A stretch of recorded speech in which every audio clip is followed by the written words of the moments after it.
Aujourd'hui, la prière n'est plus ce que nous venons de dire, c'est-à-dire se conformer à la parole de Dieu, se conformer à l'enseignement biblique et retourner pour se mettre en accord avec Dieu lui-même, pour vivre sa volonté, son plan.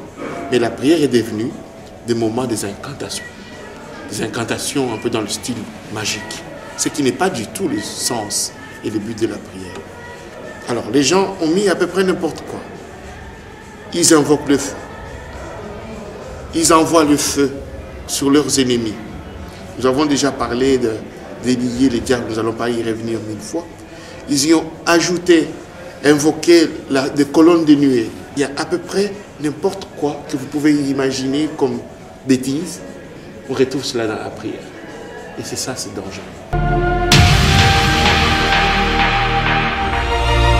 Ceux qui sont du Congo savent très bien, les païens kassaïens, lorsqu'ils sont en conflit avec des gens, ils vont faire des fétiches. Et dans ces fétiches-là, ils envoient le feu sous forme de foudre qui va exploser la maison de leurs ennemis, qui va les consumer et brûler les plantations de leurs ennemis. Mais c'est ça exactement qu'aujourd'hui les gens ont transposé dans le monde chrétien.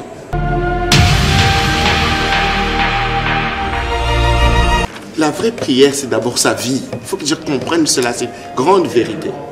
Si je ne vis pas conformément à la parole du Seigneur, je peux prier avec Bénin, je peux prier avec Yongisho, je peux prier avec tous les prophètes des nations, les premiers ministres de l'onction, je peux prier avec qui vous voulez. Tant que ma vie ne s'attache pas à Dieu, je ne respecte pas la parole de Dieu, je ne vis pas selon la parole de Dieu, Dieu n'est en aucun cas obligé d'exaucer ma prière.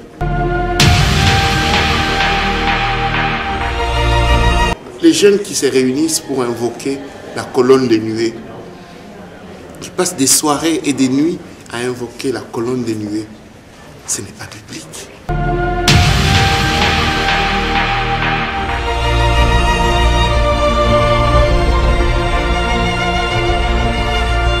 Chers téléspectateurs du micro du pasteur Bobo, bonjour ou bonsoir, ça dépend de l'heure à laquelle vous nous regardez. Nous savons que vous êtes de plus en plus nombreux à nous suivre. Nous sommes ici avec le docteur Patrick Badibanga, que vous aimez tant, le pasteur Patrick. Bonjour, pasteur Patrick. Bonjour, pasteur Bobo. On vous suit partout à travers le monde. Est-ce que vous pouvez saluer les bien-aimés qui de plus en plus vous regardent?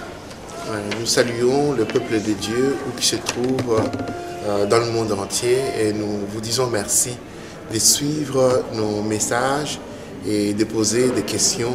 Nous allons tâcher d'y répondre encore ce soir. Nous avons beaucoup aimé votre dernière prédication. Vos message a été très suivi et il y a eu beaucoup de questions. Mais aujourd'hui, on a des questions à vous poser, pasteur. Nous sommes avec vous et le public, on nous suit. Aujourd'hui, nous voyons les chrétiens prier. Ils pensent que Dieu est obligé d'exaucer nos prières. Quand on jeûne ou que l'on prie avec la prophétie, Dieu n'est plus souverain. Dieu doit exaucer tout. Peuple de Dieu, je voudrais premièrement vous dire pourquoi moi, Patrick Badibanga, je participe à ces émissions. Je me sens une responsabilité d'aider le peuple de Dieu à connaître et à retrouver la vérité. Nous constatons combien le peuple de Dieu souffre. Il souffre à cause de certaines manipulations et de manipulations de plus en plus criantes et dangereuses.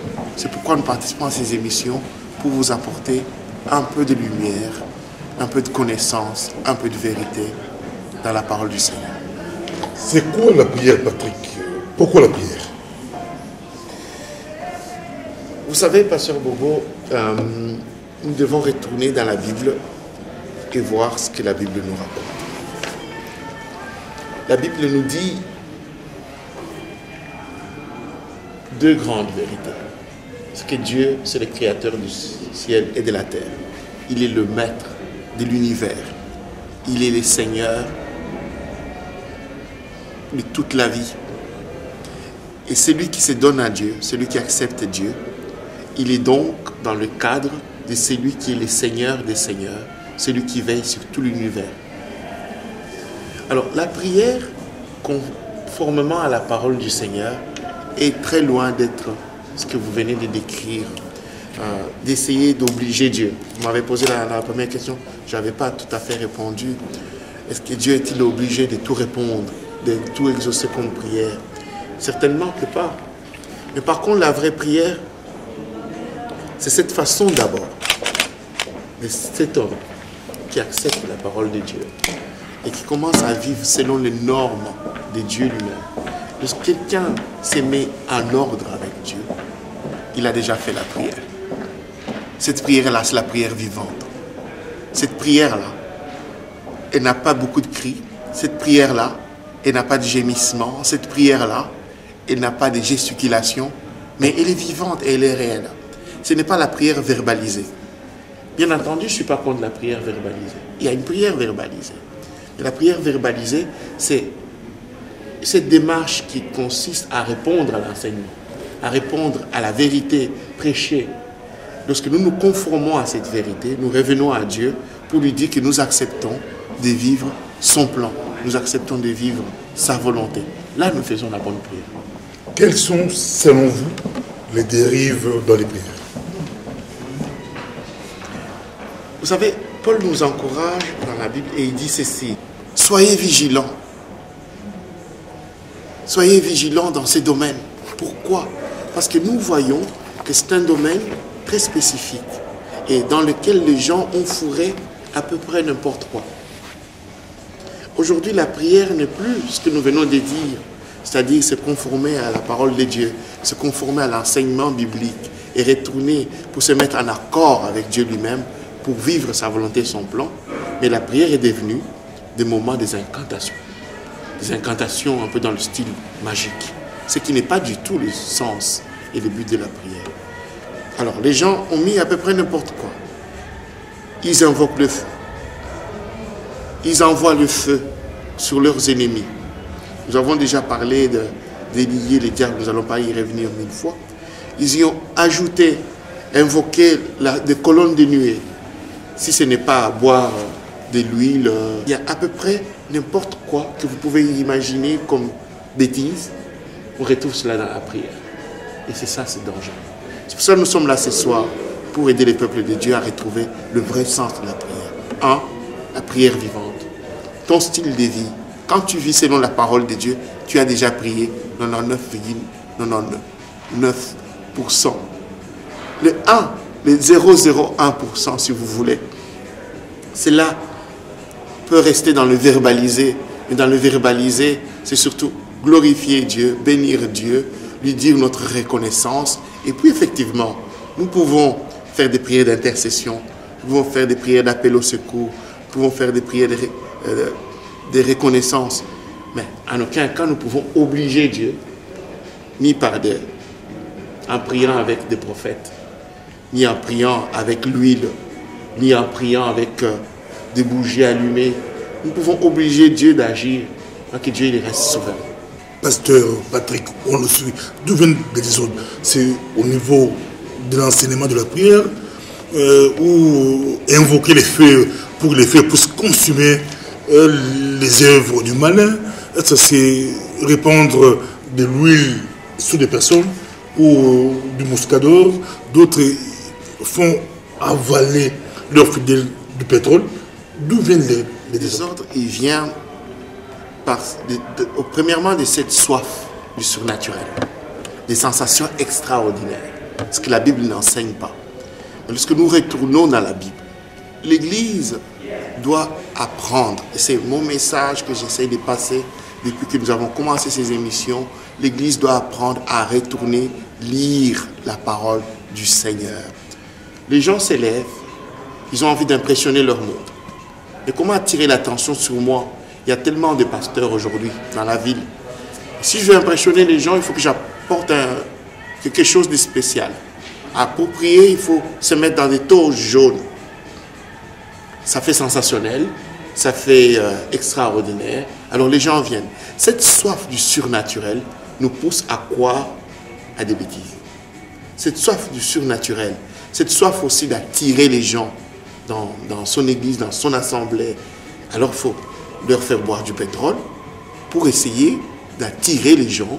Et comme les gens ont cette soif aussi en eux, et cette recherche continuelle d'expérience, comme ils disent, extraordinaire, d'expérience surnaturelle, alors ils tombent dans les bêtises.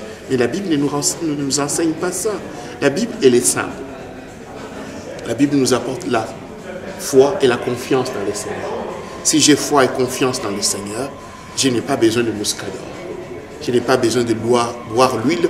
Je n'ai pas besoin d'être dans des toges de couleurs éclatantes. J'ai besoin simplement de compter sur sa parole, de compter sur son amour, de compter sur sa puissance, de compter sur sa force. Je peux lui parler calmement, sans m'agiter, et je sais que Dieu m'exauce. J'ai une question, mais ma question a deux volets. Il y a des pasteurs aujourd'hui, des pasteurs, Dieu vous élève, vous avez une grande église, des gens viennent, mais comment les pasteurs sont tentés à aller vers les surnaturels là?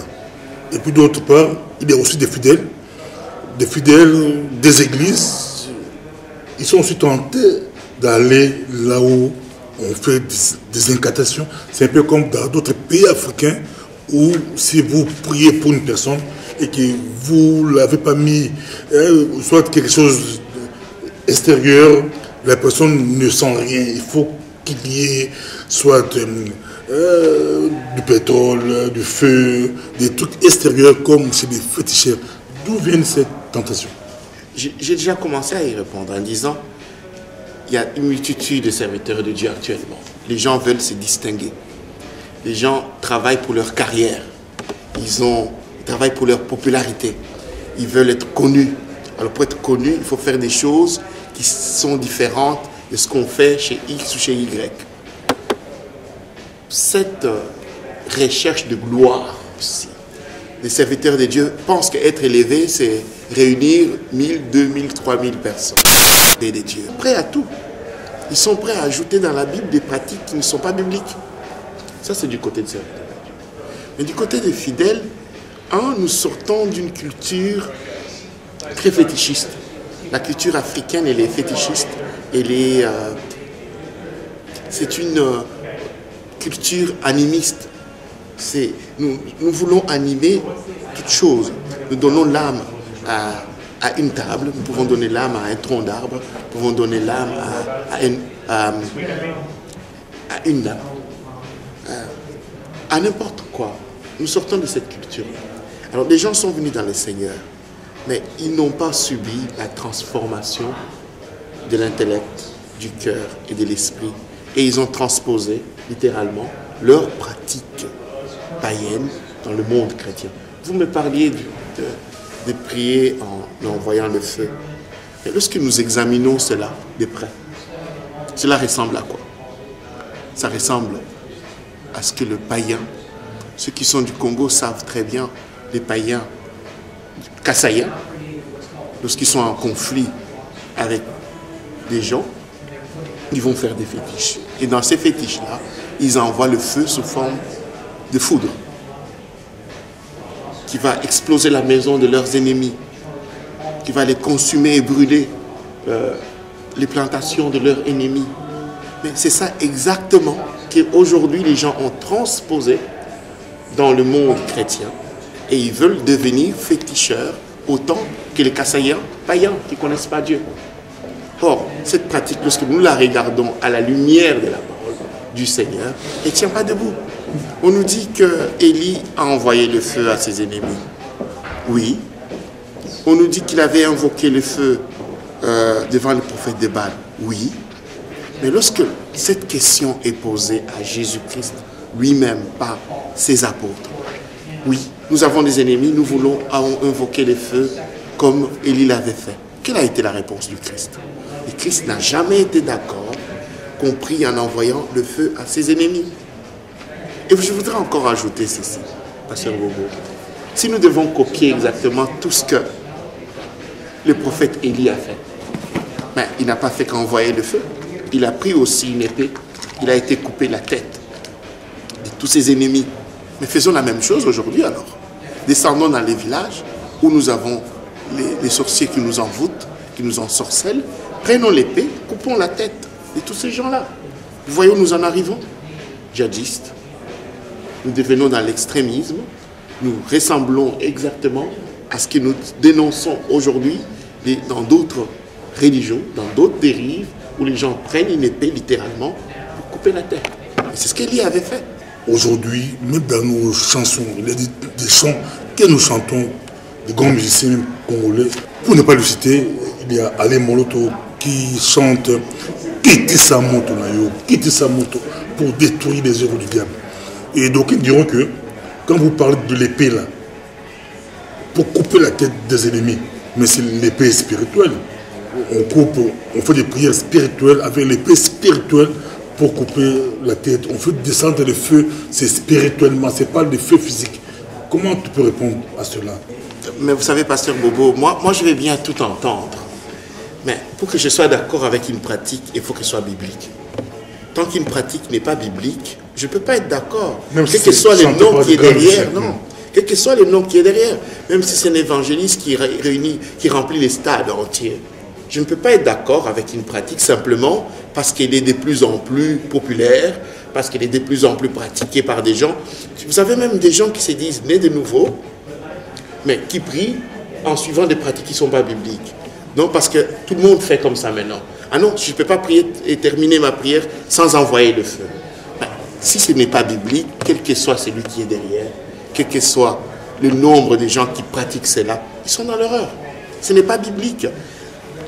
Les versets que nous entendons ici et là, présentés en avant-plan sur ces sujets-là, c'est quoi? Jérémie chapitre 5. Je mettrai ma parole dans ta bouche comme du feu.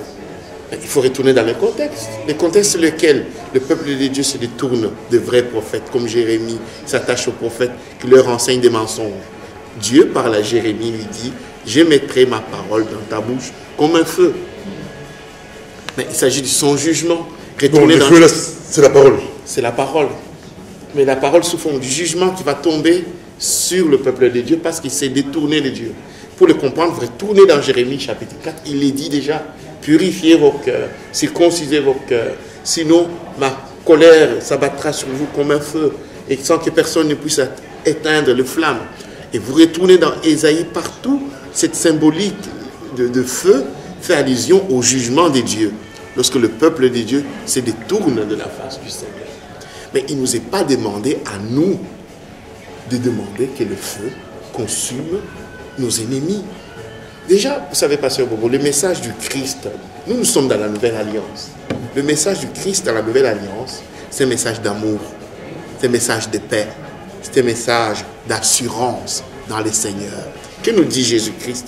Aimez vos ennemis, priez pour eux, bénissez-les.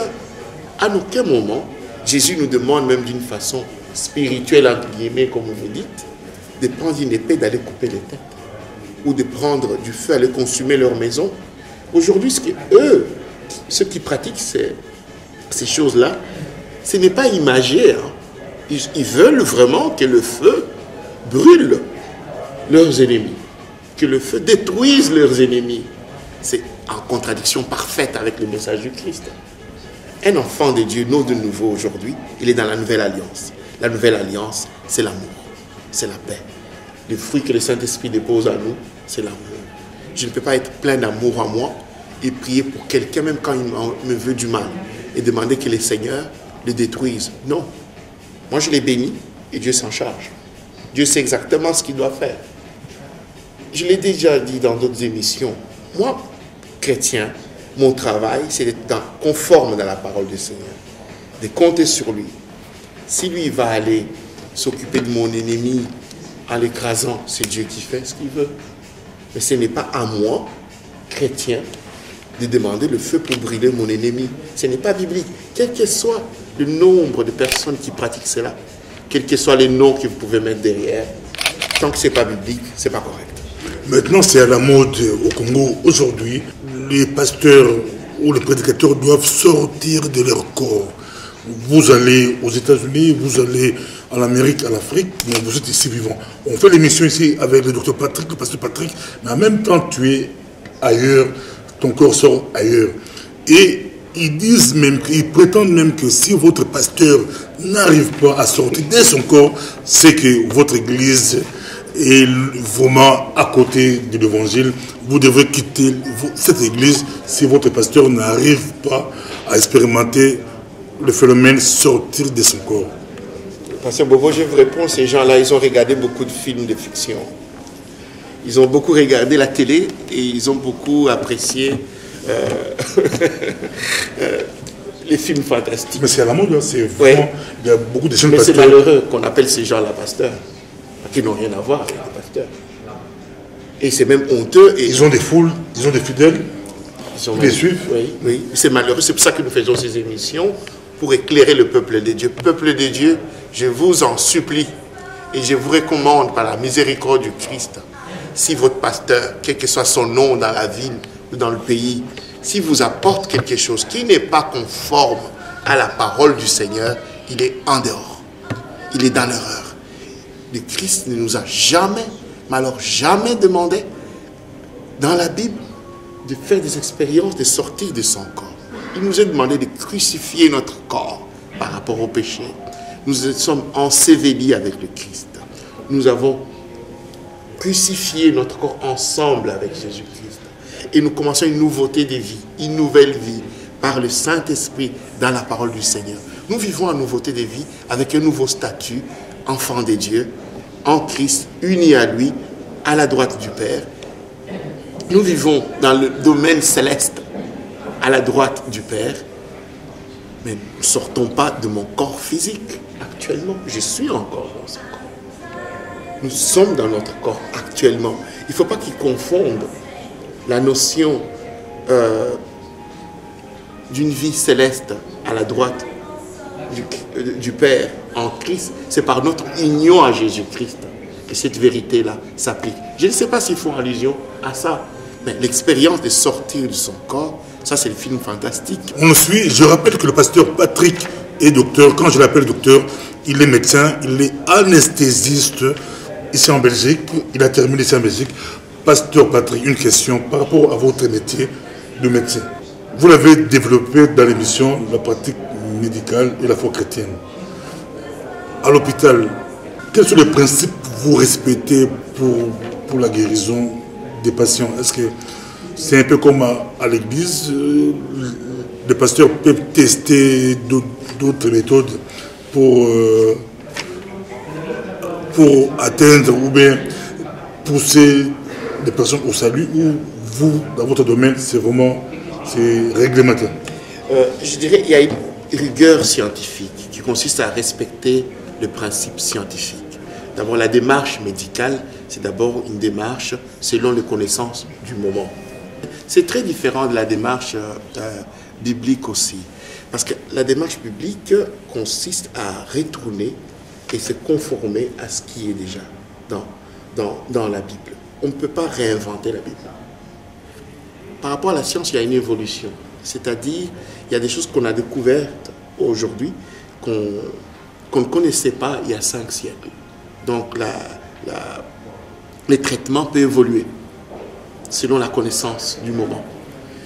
Mais dans la vérité biblique, elle reste la même. Et les révélations, il y a des révélations. Paul dit, quand bien même un ange du ciel viendrait vous apporter un autre évangile que celui que moi je vous enseigne, qu'il soit maudit. Donc, êtes-vous d'accord avec les révélations, mais que ça soit conforme à la parole? Les révélations doivent être conformes à la parole de Dieu. Il n'y a pas une révélation qui peut avoir la primeur sur la parole de Dieu écrite. Quelqu'un ne peut pas venir m'apporter aujourd'hui une révélation qui serait en contradiction de ce qui est écrit dans la Bible, ou qui serait au-dessus de ce qui est dans la Bible. Non, ça ne peut pas Je exister. repose ma question. Est-ce que la prière doit tout répondre? C'est ici le nœud du problème, parce que les gens se posent des questions. J'ai fait 10 ans à l'église, 20 ans à l'église, mais par rapport à mon problème, ça peut être la maladie, ça peut être ou les finances ou autre chose, mais je ne le sens pas. Il faut sentir quelque chose. Je ne le sens pas. Et dès qu'il y a un prophète qui sort de la ville, quelqu'un qui sort de la ville, les gens courent. Est-ce qu'il faut sentir, Non, est-ce que la prière doit tout répondre? Justement, quand je prie, il y a je dois tout recevoir. Il y a une erreur déjà là. J'avais commencé à répondre en disant, la vraie prière, c'est d'abord sa vie. Il faut que je comprenne cela, c'est une grande vérité. Si je ne vis pas conformément à la parole du Seigneur, je peux prier avec Bénin, je peux prier avec Yonggi Cho, je peux prier avec tous les prophètes des nations, les premiers ministres de l'onction, je peux prier avec qui vous voulez. Tant que ma vie ne s'attache pas à Dieu, je ne respecte pas la parole de Dieu, je ne vis pas selon la parole de Dieu, Dieu n'est en aucun cas obligé d'exaucer ma prière parce que je me suis associé avec Béni qui m'a imposé de main. Dieu, il est souverain. Parce que j'ai pris 30 jours de jeûne, alors Dieu est obligé d'exaucer et de faire tout ce que j'ai demandé. C'est pas vrai. Parce que je suis resté dans l'église, j'ai donné toute ma dîme. Alors Dieu est obligé de tout faire. J'ai entendu ces plaintes, même dans l'église où moi je suis. Quelqu'un dit, mais je suis dans l'église depuis longtemps, je donne ma dîme, comment ça se fait que ma vie ne change pas? Ma situation financière n'évolue pas. Dieu n'est pas obligé, on n'achète pas la bénédiction de Dieu. Même si tu crains Dieu, Dieu n'est pas obligé de tout répondre. Ça dépend de ce qu'on entend par répondre. Dieu, il a un plan pour nous. Moi, quand je fais confiance à Dieu, je m'attends à Dieu. J'attends de Dieu qu'il accomplisse son plan merveilleux sur moi. Je ne peux pas obliger Dieu. Vous savez que Jésus a prié et Dieu n'a pas exaucé. Je crains Dieu, je donne ma dîme, je donne l'argent, je suis ponctuel à l'église, je fais tout et je demande à Dieu d'avoir 15 avions. Et je vais vous répondre à la Bible. Jésus demande que Dieu enlève la coupe. Il est dans le jardin de Gethsemane. Et Dieu n'a pas écouté. Mais Jésus précisait, toutefois, non pas ma volonté, mais ta volonté. Donc la prière, il doit être dans la volonté de Dieu. Aujourd'hui, je peux prier et demander que les États-Unis se déplacent et se retrouvent en Éthiopie et que l'Éthiopie se déplace et prenne la place du Japon. Je peux faire 100 jours de jeûne. Ça ne se réalisera pas parce que ça ne tient pas avec toute la Bible. Donc il y a des prières qui ne sont pas fondées bibliquement et ne peuvent pas être exaucées. Je vous donne là l'exemple de Jésus-Christ lui-même. Père, s'il était possible, enlève cette coupe. Mais toutefois, pas ma volonté, mais ta volonté. La prière doit se conformer avec la volonté du Père. Notre Dieu est un Dieu qui entend les prières. Mais il n'entend pas de se faire imposer une loi quelconque par un homme sous prétexte qu'il a été voir un prédicateur connu du monde entier au Nigeria. Mais non, Dieu il est souverain, il tient dans sa parole, mais il exauce nos prières selon sa volonté. D'autres diront sacerdoce, il faut faire des cérémonies, mais pour le pasteur Patrick, les cérémonies là n'ont pas d'importance. Bien que les fidèles aiment les cérémonies, un pasteur qui débarque chez vous avec une toge rouge, qui vient avec pour chasser comme font les prêtres, l'accent pour chasser les démons ou des lots. Les gens aiment cela, mettre de l'huile dans la maison, les cérémonies, les gens aiment cela, mais pour le pasteur Patrick, tout cela n'est rien. Les cérémonies n'ont pas pour le pasteur Patrick, pasteur Bobo. Moi, je ne suis rien. Mon travail, c'est de ramener le peuple de Dieu à regarder les Écritures. Pas pour le pasteur Patrick, pour la Bible. La Bible nous demande une foi et une confiance dans le Seigneur.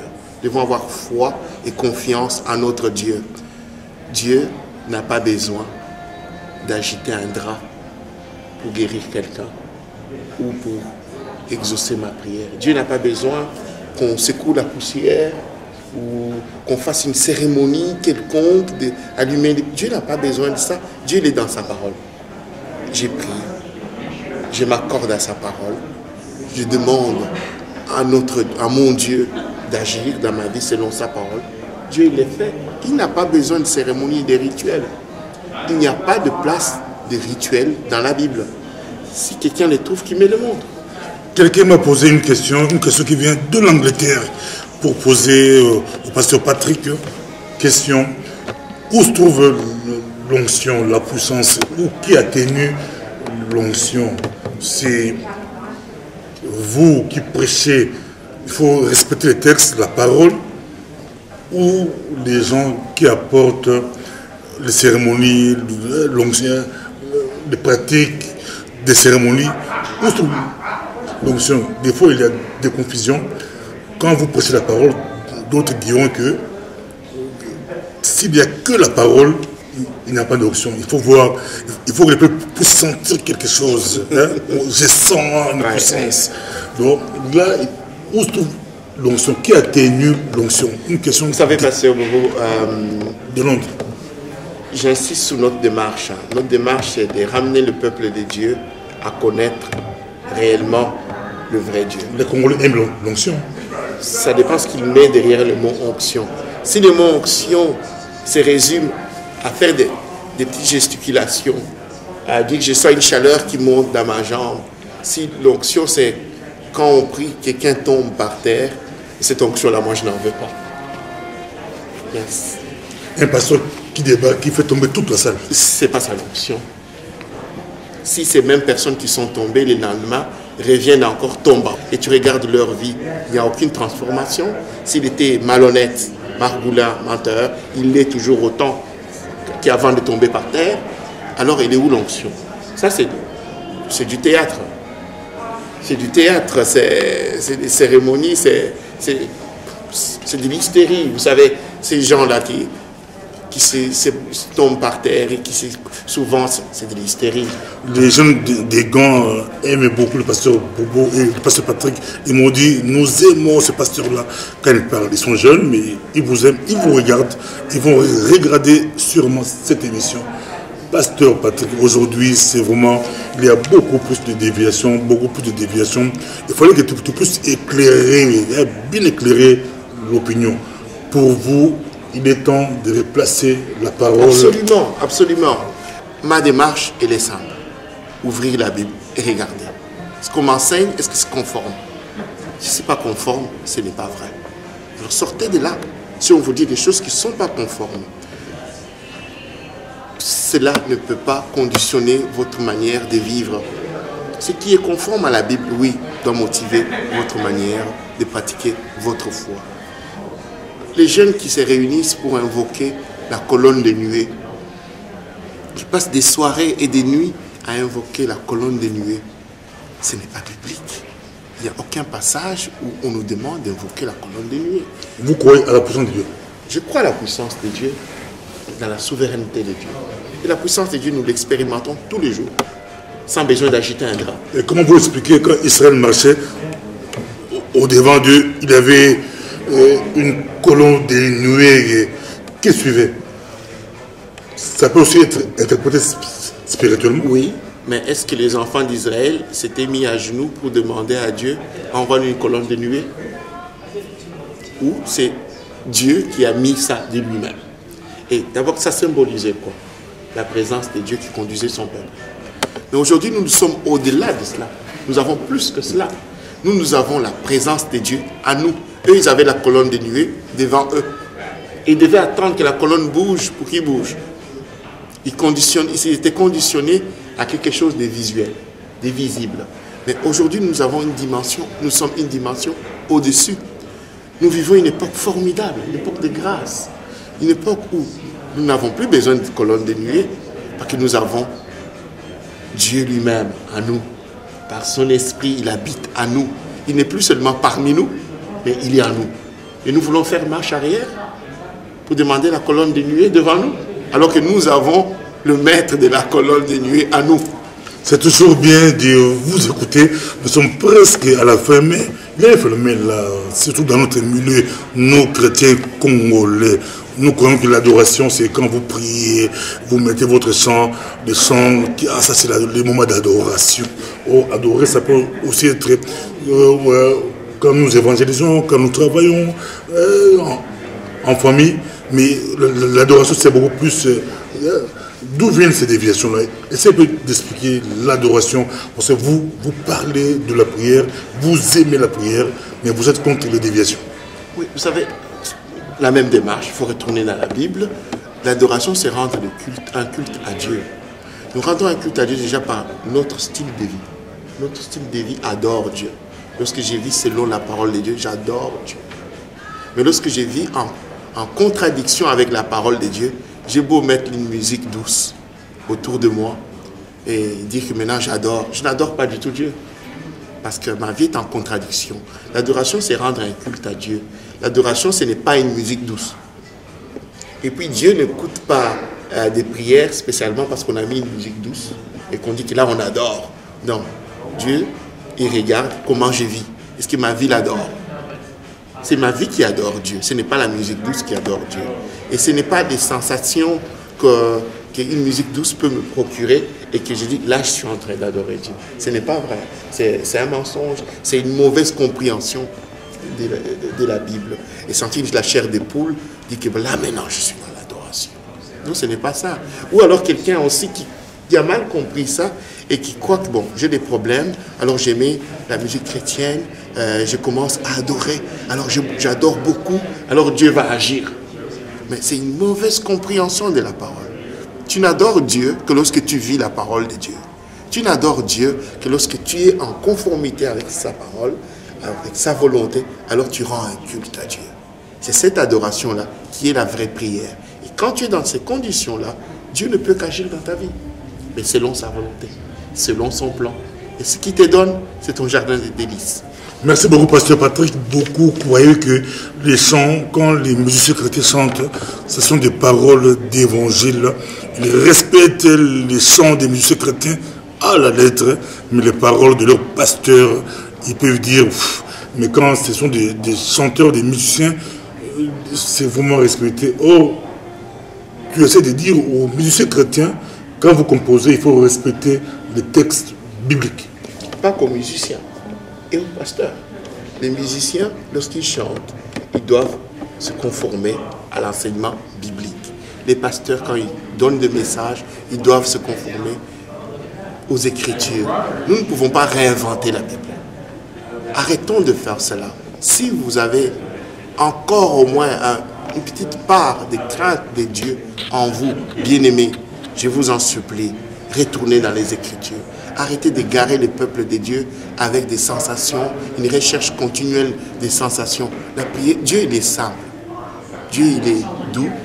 Dieu, il se manifeste à nous dans une humilité parce qu'il est venu dans un corps humain pour vivre parmi nous, dans une simplicité. Jésus vivait avec nous dans une simplicité. Il nous parlait dans une simplicité. Et il veut également que nous aussi, nous lui parlions avec simplicité, mais en faisant confiance à sa parole. Gare aux musiciens aigles ou aux pasteurs aigles, si Dieu ne vous a pas révélé, ne vous faites pas appeler aigle avec des fausses révélations pour dérouter le peuple de Dieu. Et pour terminer, Pasteur Patrick, nous voulons terminer. Citez-nous 3 choses à éviter que vous condamnez, que vous dites que ça, ce n'est pas biblique, c'est à réfuter. Et 3 principes ou 3 conseils qu'on devrait respecter dans la prière. On vous suit. Oui, je dirais, les choses à éviter, ça va ensemble avec les principes. Donc, toute pratique qui n'est pas conforme à l'enseignement biblique est à rejeter. Maintenant, l'enseignement biblique, la Bible s'interprète par elle-même, dans son contexte immédiat, donc du chapitre que vous lisez, mais aussi dans son contexte général.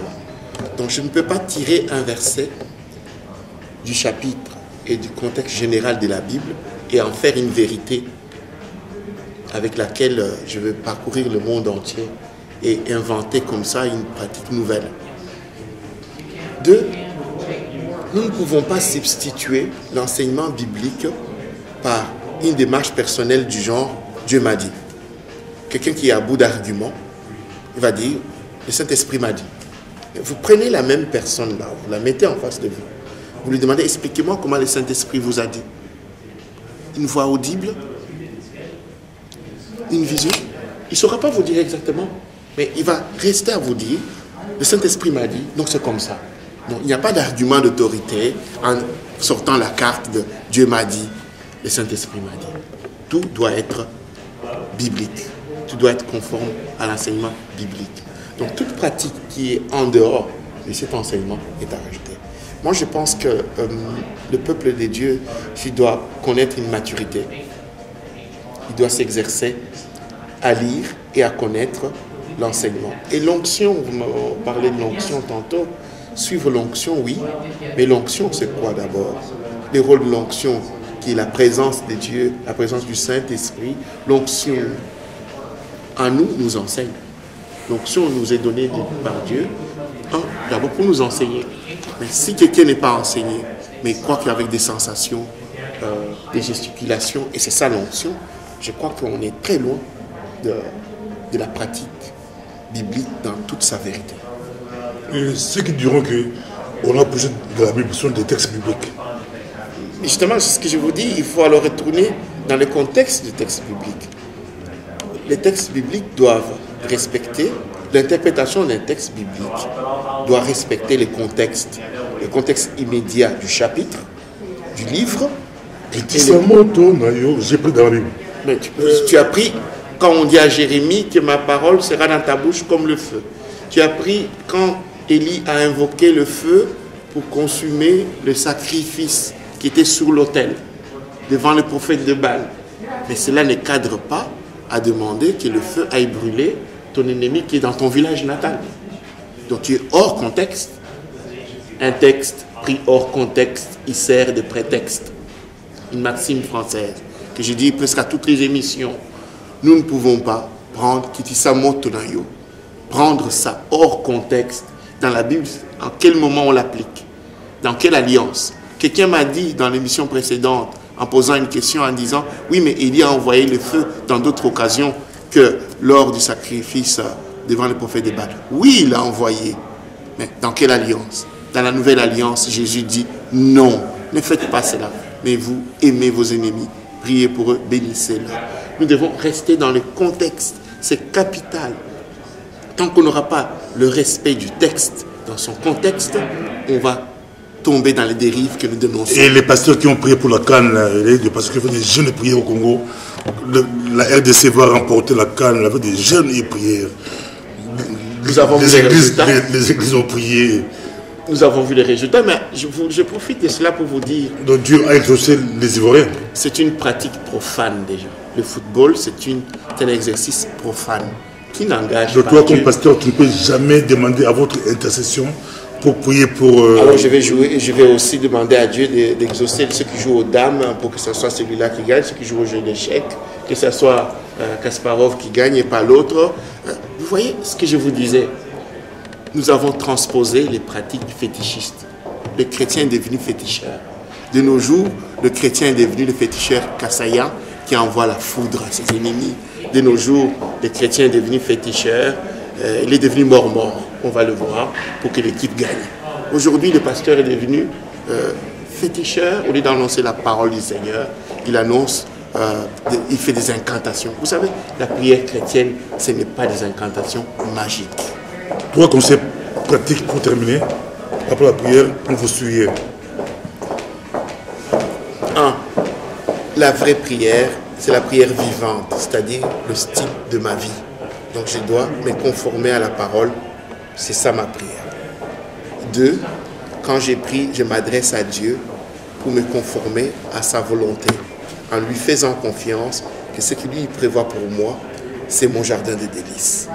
3. Je sais que Dieu, il est souverain et que je ne peux pas lui imposer quelque chose, quelle que soit la manière dont je procède, ni en priant avec X, ni avec Y, mais il est souverain, je lui fais confiance, je reste dans l'assurance que Dieu prend soin de moi, que Dieu me prend en charge. Et moi, je l'adore, je le loue, je le célèbre. Merci beaucoup. Ça a été un plaisir pour nous de vous avoir avec nous. Que Dieu vous bénisse.